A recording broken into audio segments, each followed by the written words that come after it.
Starting में हमें Mitch और जैक नाम के दो लोगों को दिखाया जाता है। वो दोनों बहुत ही ज़्यादा डरे हुए होते हैं और उनकी हालत भी कुछ ठीक नहीं थी। कुछ दूरी पर मिच को हवा में एक परछाई दिखती है जिसे देखकर वो हैरान हो जाता है। उसे देख जैक उससे पूछता भी है कि क्या हुआ, पर वो कुछ भी नहीं बताता, एकदम चुप रहता है। उसके बाद कुछ दूरी पर उन्हें एक सीएनजी पंप मिलता है। वहाँ रुक कर वो थोड़ा रेस्ट करते हैं और जैक वॉशरूम में चला जाता है, पर मिच बाहर ही बैठ जाता है।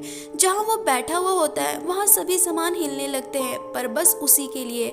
वहाँ और भी लोग होते हैं पर उन्हें ऐसा कुछ भी नहीं लगता, तो वो थोड़ा डरने लगता है कि ये क्या हो रहा है। उसके बाद हमें जैक को दिखाया जाता है जो कि अपने पैंट पर लगे किसी चाकू के निशान को साफ करने के लिए अपनी टी शर्ट उतारता है, लेकिन तभी कोई न दिखने वाली शक्ति उसे पीछे खींचने लगती है, जिससे कि वो भी बहुत ज्यादा डरने लगता है। उसके बाद वो दोनों वहाँ बिल्कुल भी नहीं रुकते और वहाँ से चले जाते हैं, लेकिन कुछ देर बाद वो फिर से उसी पंप पर वापस आ जाते हैं, जो उनके लिए बड़ी हैरानी की बात थी। वो फिर से घूम फिर कर वहीं आ जाते हैं। बार बार एक ही जगह पर आने से वो लोग परेशान हो जाते हैं। तभी मिच रास्ते में ही कार रुकवाता है और बोलने लगता है कि हम यहाँ से बाहर नहीं निकल सकते क्योंकि हमने गलत किया है, हम गलत हैं। वो किस गलती की बात कर रहे हैं वो हमें आगे पता चलेगा, लेकिन जैक उसकी बातों को सुनकर गुस्से में होने लगता है और उसे वहीं छोड़कर कार में जाने लगता है। लेकिन तभी एक उड़ता हुआ हड्डी का कंकाल आता है जिसका नाम सोल हंटर होता है। वो वहां आता है और जैक को बाहर निकालकर उसके मुंह में हाथ डालकर बहुत बुरी तरीके से उसे मार देता है। ये देख मीच बहुत ज्यादा डर जाता है और वहां से भाग जाता है। भागते भागते वो एक होटल के रूम में छिपने की सोचता है जो कि पास में ही होता है। उसके रूम में जाने के बाद उसे उसकी बेटी दिखती है और वो उससे कहती है कि मेरी हेल्प करो। ये सुनकर वो उसकी मदद के लिए उसके पीछे भागता है, पर बार बार वो घूमकर उसी रूम में आ जाता है अपनी बेटी की मदद के लिए। इस तरह भागते देख हमें पता चलता है कि उसकी बेटी के साथ कुछ तो गलत हुआ है।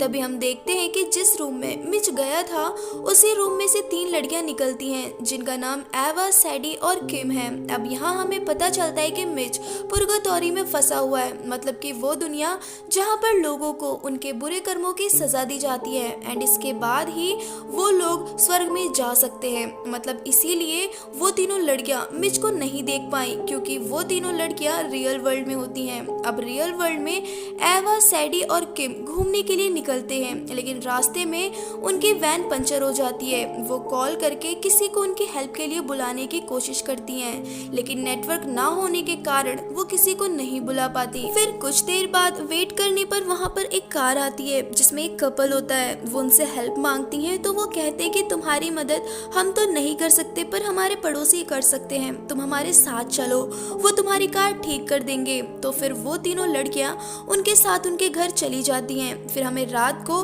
डिनर टाइम दिखाया जाता है। वहाँ वो तीनों लड़कियां, वो कपल, उनके पड़ोसी और उनके 2 जुड़वा लड़के वहाँ होते हैं। वहाँ खाने के लिए उनको नॉनवेज दिया जाता है। एवा और किम उसे खा लेती हैं, लेकिन सैडी कुछ नहीं खाती क्योंकि वो नॉनवेज नहीं खाती। खाना खाने के बाद कुछ देर बाद एवा और किम दोनों को काले पदार्थ की उल्टियां होने लगती हैं, तो सैडी बाहर जाके उनसे हेल्प मांगती है। तो वो उन दोनों को घर में ही एक दवाई बनाकर पिला देते हैं जिससे वो दोनों ठीक हो जाती हैं। लेकिन सैडी को वहाँ कुछ ठीक नहीं लगता, तो वो वहाँ से चलने की कहती है, लेकिन वो दोनों उससे मना कर देती हैं और सो जाती हैं। और सैडी भी उन्हीं के पास बैठी बैठी सो जाती है। रात में उसे एक सपना आता है कि उसकी मरी हुई फ्रेंड उसे डरा रही है और तभी उसकी आँख खुल जाती है।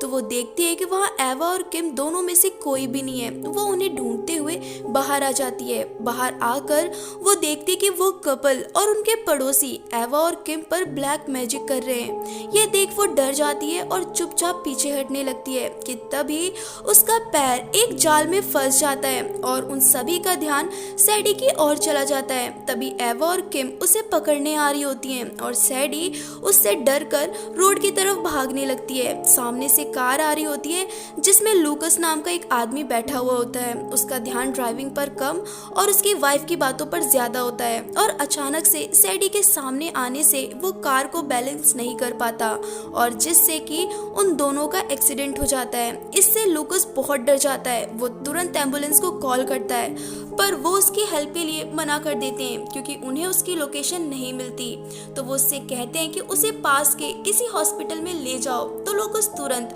उसे अपनी कार में डालता है और तुरंत पास ही के टाउन में चला जाता है। लेकिन हैरानी की बात यह है कि उस टाउन में कोई भी नहीं होता। तो वो घूमता हुआ एक हॉस्पिटल तक पहुंच जाता है। तभी कॉल पर एक और आदमी उनसे जुड़ जाता है। वो कहता है कि मैं एक डॉक्टर हूँ, और वो लूकास को रास्ता बताता है और उसे एक ऑपरेशन रूम तक पहुंचा देता है और फिर उसे ऑपरेशन करने को कहता है। उसे कुछ समझ नहीं आ रहा होता है, वो बस सैडी की जान बचाने के बारे में सोच रहा था और वो वैसा ही करता जाता है जैसा कि उसे डॉक्टर बताता है।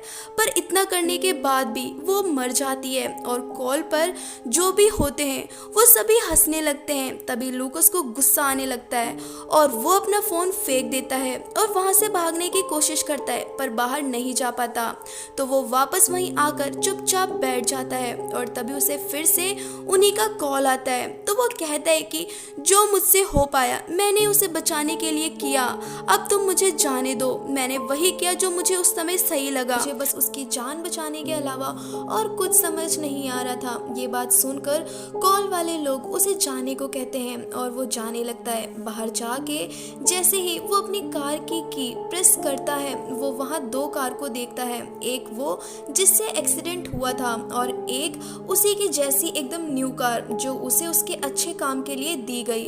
अब यहाँ दो अजीब बात हुई। पहला कि टाउन में कोई भी नहीं था और दूसरा डॉक्टर ने उसे ऑपरेशन करने के लिए बोला जिसे कुछ नहीं आता था, क्योंकि जब लूकास से एक्सीडेंट हुआ था तो वो भी पुर्गाटोरी में पहुंच गया था। पर वो सैडी को बचाने की पूरी कोशिश करता है, जो कि एक अच्छा आदमी ही कर सकता है, इसलिए उसे जाने दिया जाता है। एंड गाइस, फोन पर जो लोग उसे अब तक इंस्ट्रक्शंस दे रहे थे वो लोग पुर्गाटोरी में काम करने वाले हैं। वो लोग लोगों को क्रिएचर बनके या फिर जैसे उन्हें ठीक लगे वैसे ही सजा देते हैं। एंड इसके बाद हम एक फैमिली को देखते हैं जिसमें हस्बैंड डैरियल और उसकी वाइफ कैट है और उनकी बेटी जैन है। वो अपने हॉलीडेज के लिए कहीं घूमने जा रहे होते हैं और रास्ते में वो एक मोटेल में रुकते हैं। लेकिन कुछ समय बाद उनके रूम में कुछ लोग बिना उनके परमिशन के घुसने की कोशिश करते हैं, जिससे कि वो लोग डर जाते हैं और तीनों अलग अलग छिप जाते हैं। और तभी जो उनके घर में एंटर होते हैं वो भी तीन होते हैं और उनके फेस पर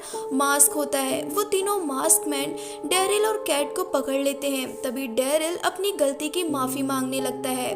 कैट उससे पूछती है कि तुम किस गलती की माफी मांग रहे हो, तुमने ऐसा क्या किया है। तो उन तीनों में से एक आदमी उसके कान में उसे सारी बात बता देता है। वो सुनकर उसे डैरिल पर बहुत गुस्सा आता है।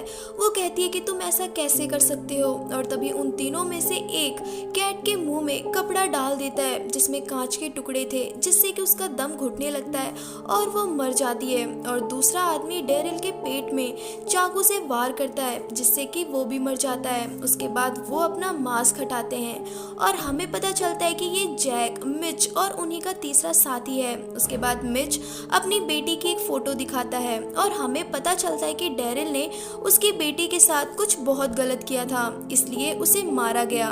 फिर वो वहां से जाने लगते हैं कि तभी जिम बेसबॉल बैट लेकर वहां आती है और उन पर अटैक कर देती है। तभी मिच उसे पकड़ लेता है और उसे भी मार देता है। उसके बाद वो तीनों वहां से जा ही रहे होते कि तभी जिम की बॉडी से सोल हंटर बाहर आता है और उनके एक साथी को मार देता है।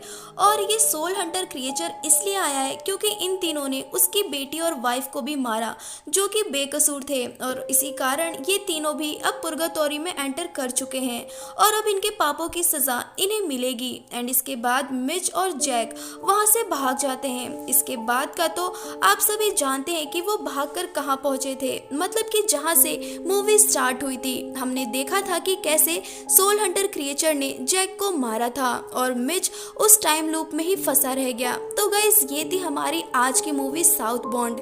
इस मूवी में मेनली फोकस किया गया है पुर्गाटोरी पर। क्रिश्चियन धर्म में माना जाता है कि अगर कोई पाप करता है तो उसे मरने के बाद पुर्गाटोरी में सजा दी जाती है एंड उसके बाद ही उसकी प्योर सोल ही स्वर्ग तक जा पाती है। तो गाइस, ये थी हमारी आज की मूवी।